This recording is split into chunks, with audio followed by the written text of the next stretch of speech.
Oke. Assalamualaikum warahmatullahi wabarakatuh. Selamat siang untuk teman-teman semua.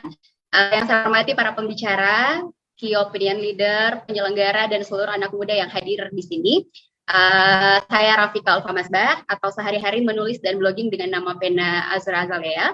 Saya bergiat dalam dunia literasi sejak tahun 2012 dan tergabung dalam Forum Lingkar Pena Sulawesi Selatan serta beberapa komunitas sastra lainnya di Makassar semasa saya masih kuliah.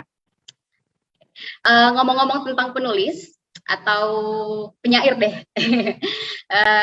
penulis atau penyair secara khusus itu bukan cuma identik sama senja, puisi, atau kopi. Khas banget ya. Tapi juga rokok. Nah, bertahun-tahun saya terlibat dengan kawan-kawan yang bergiat di dunia sastra. Tidak sedikit dari mereka adalah perokok.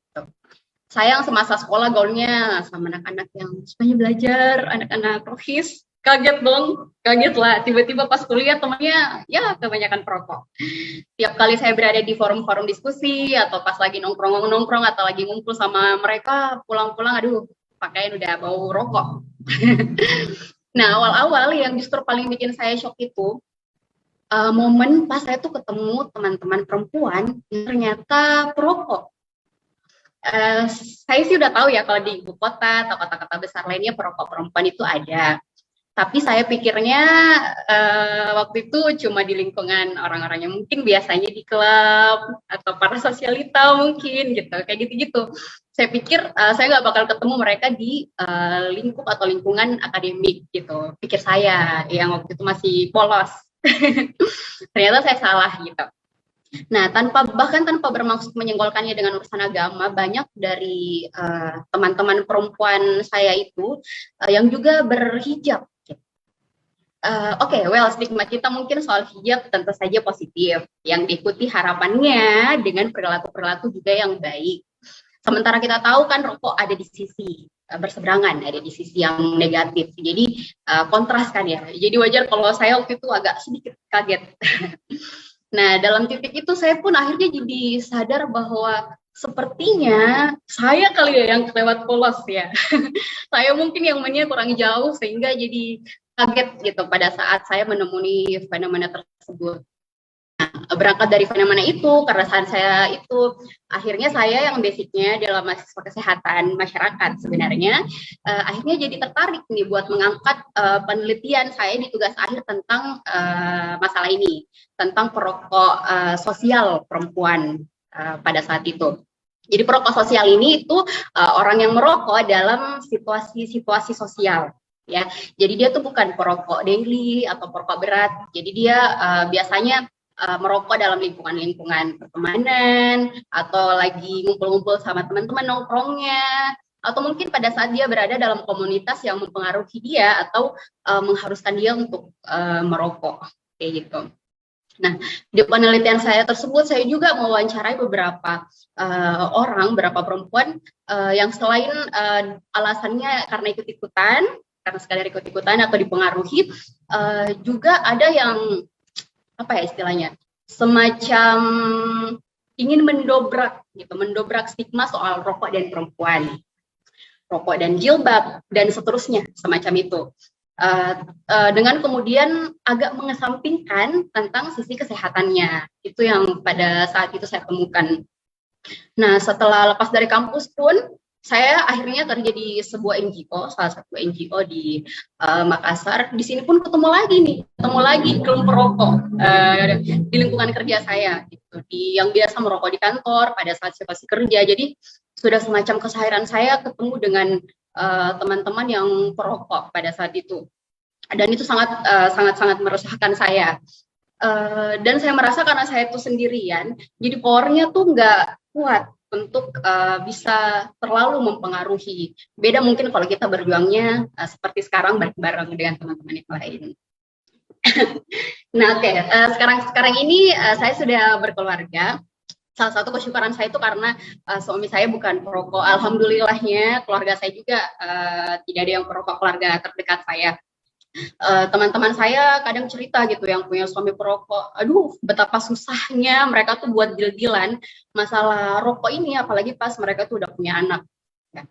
Bayangin ya teman-teman, orang nikah aja tuh ujiannya, penyesuaiannya, aduh perjuangannya luar biasa, sudah berat.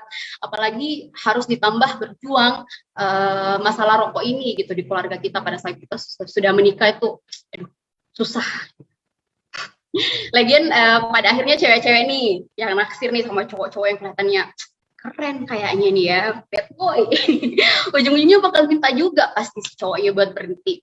Yakin. Apalagi kalau udah komit buat serius, pasti udah diminta berhenti. Kita mau komit tentu aja harapannya bisa sama-sama sehat dong. Bugar kan. Kita pengennya tuh happily ever after lah gitu, long lasting sampai punya anak cucu, sampai punya cicit, ya kan? Kita nggak mau dong keluarga kita sakit-sakitan, kita nggak mau dong gitu. Jadi saya pikir meskipun kamu ketemu sama cowok yang udah buat kamu meleleh dengan puisi-puisinya yang indah, kata-katanya yang setinggi surga gitu. Kalau saya sih yang harus kamu percaya, kalau dia mau dan bisa menjaga dirinya dengan baik, baru deh kita bisa harap dia bisa jaga kita juga dengan baik.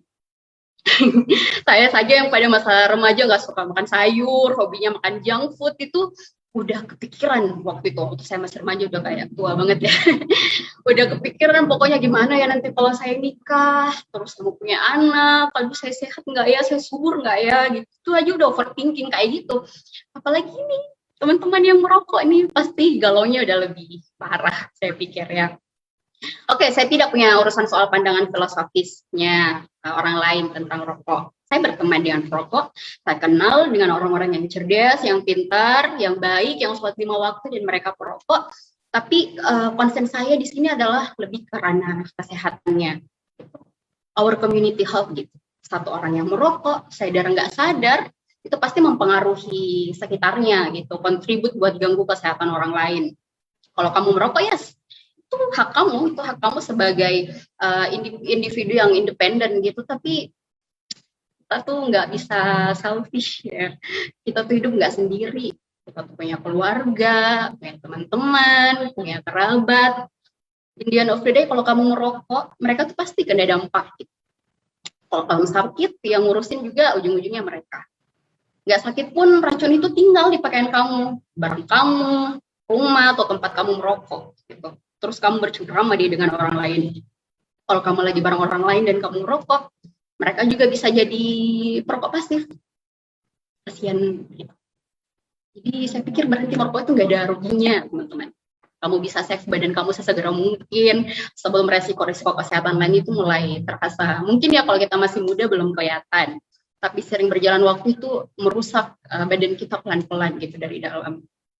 Padahal ya kalau kita nggak beli rokok, uang itu bisa dipakai buat yang lain, buat bayar kosan, buat perawatan, buat shopping, buat makan makanan enak, buat bantu orang, buat sedekah. Tapi malah kita pakai buat beli rokok, terus rokoknya dibakar, kayak bakar uang. Oke, ngomong-ngomong kayaknya udah lama nih saya cop-copnya. Mungkin sekian dulu ya sharing-sharingnya di kesempatan ini. Terima kasih banyak udah dikasih ruang untuk ketemu dengan anak-anak muda yang hebat di forum ini. I stand for para pejuang anti rokok. Semoga di kesempatan lainnya kita bisa banyak ngobrol, kita bisa banyak sharing lagi, kita bisa banyak diskusi. Thank you so much sekali lagi untuk kesempatannya. Saya kembalikan ke MC. Assalamualaikum warahmatullahi wabarakatuh.